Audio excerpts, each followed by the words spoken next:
Salam sejahtera Malaysia. Masuk bertanding PRU15, rakyat percaya Zahid jadi PM bukan Ismail Sabri. Minggu lepas, sebuah portal berita mengeluarkan satu artikel berbahasa Melayu memetik sumber kononnya Datuk Seri Ahmad Zahid Hamidi akan menarik diri daripada bertanding pada pilihan raya umum ke-15. Mustahil Zahid, seorang Presiden UMNO yang berkuasa menandatangani watika calon, akan menarik diri daripada bertanding PRU15.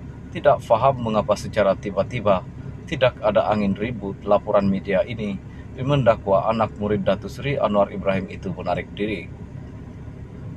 Tidak termasuk akal juga Zahid selepas berjaya mendesak naib presidennya Datuk Seri Ahmad Ismail Sabri Yaakob membubarkan parlimen awal bagi PRU15 diadakan secara tiba-tiba, menarik brek dan tidak bertanding kerana perlawanan kali ini ibarat hidup mati buat dirinya, kerana jika kalah sudah pasti bahan lebih besar akan dihadapinya.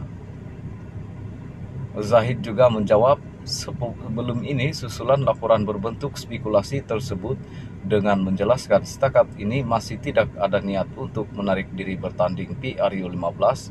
Ia sekaligus mematikan kabar angin yang coba dimainkan oleh musuh dalam partinya sendiri.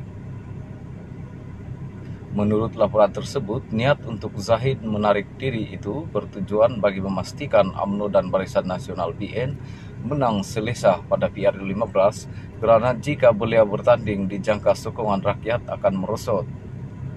Faktor sokongan rakyat yang merosot adalah disebabkan Zahid terpelit dengan kes mahkamah dan kenyataannya sebelum ini semasa perhimpunan MIC sebelum ini memberi imej buruk kepada UMNO. Kenyataan Zahid itu tular dan dijadikan modal politik oleh musuhnya kerana ia secara tidak langsung menunjukkan langkah mendesak mengadakan PRU15 lebih awal adalah disebabkan masing-masing mahu melepaskan diri daripada kes mahkamah dan jenayah dihadapi pemimpin atasan parti itu. Malah laporan dalaman pihak atasan juga mendapati sokongan rakyat kepada UMNO BN merosot mendadak selepas kenyataan Zahid tersebut. Jadi tekanan mula dirasai jentera parti ekoran kenyataan kontroversi tersebut. Terdapat juga pemimpin UMNO yang mempertikaikan kenyataan Zahid tersebut yang dikeluarkan ketika PRU15 bakal bermula tidak lama lagi. Selain itu, kenyataan Zahid yang dilihat mendahului Ismail Sabri sebagai calon Perdana Menteri bagi BN dilihat seakan-akan cuba menunjukkan kuasa yang dipegang oleh pengerusi BN tersebut. Untuk rekod, walaupun Ismail Sabri sekarang sebagai masih PM kerajaan sementara, namun kuasa untuk menentukan calon dan menandatangani watika masih berada pada tangan Zahid.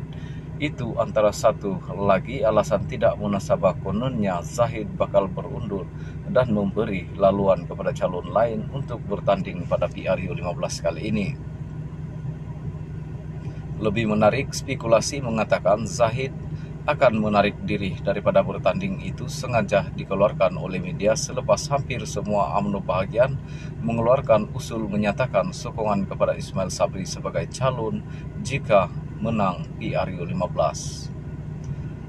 Semasa mesyuarat UMNO bahagian minggu lepas, kebanyakan ketetapan dan usul diputuskan adalah mengekalkan Ismail Sabri sebagai poster boy BN dan juga kekal sebagai calon PM. Perkembangan tersebut sudah pastinya menyebabkan Zahid kurang senang kerana ia juga menunjukkan secara jelas akar umbi UMNO sudah tidak lagi menyokong presiden mereka itu, atau dalam erti kata lain hilang kepercayaan.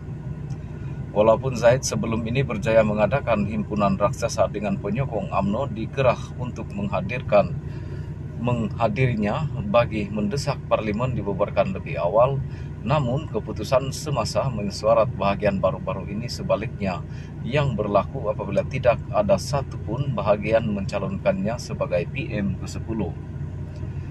Keputusan dibuat oleh UMNO bahagian itu juga sebenarnya adalah referendum akar umbi menolak Zahid sebagai calon PM 10. Sedar atau tidak sedar, Zahid sebenarnya sudah masuk perangkap diri sendiri kerana mendesak PRU15 disegerakan tahun ini juga. Zahid mungkin menyangka semasa mesyuarat bahagian berlangsung, sekurang-kurangnya terdapat 1 atau 2 bahagian yang mencalonkan namanya sebagai calon PN10. Namun sebahagiannya kecewa apabila tidak ada satu yang mengutik namanya untuk diangkat sebagai ketua kerajaan nanti. Perkara yang patut dibimbangkan Zahid sebenarnya selepas PRU 15, kerana jika UMNO BN berjaya menang dengan bergaya, sudah pasti pengaruhnya di kalangan akar umbi juga akan bakal berdepan defisit. Sudah pastinya kredit dan diberikan kepada Ismail Sabri kerana berjaya mengemudi parti dengan baik sehingga berjaya mendapat sokongan rakyat. Namun selagi Zahid masih mengekalkan hasratnya untuk bertanding, selagi itu juga rakyat mempercayai calon PM selepas ini adalah ahli Parlimen Bagan Datu itu dan bukannya ahli Parlimen Bera. Jika rakyat mempercayai Zahid bakal menjadi PM10, ia sebenarnya juga berisiko kepada UMNO BN kerana ia mungkin akan menyebabkan rakyat tidak menyokong dan mengundi desing pada PRU 15 nanti. Oleh sebab itu, tidak heranlah terdapat gerakan dalam UMNO sendiri yang mahu Zahid menarik diri daripada bertanding bagi memastikan UMNO BN mendapat kemenangan yang selesa sekurang-kurangnya 2/3 majoriti.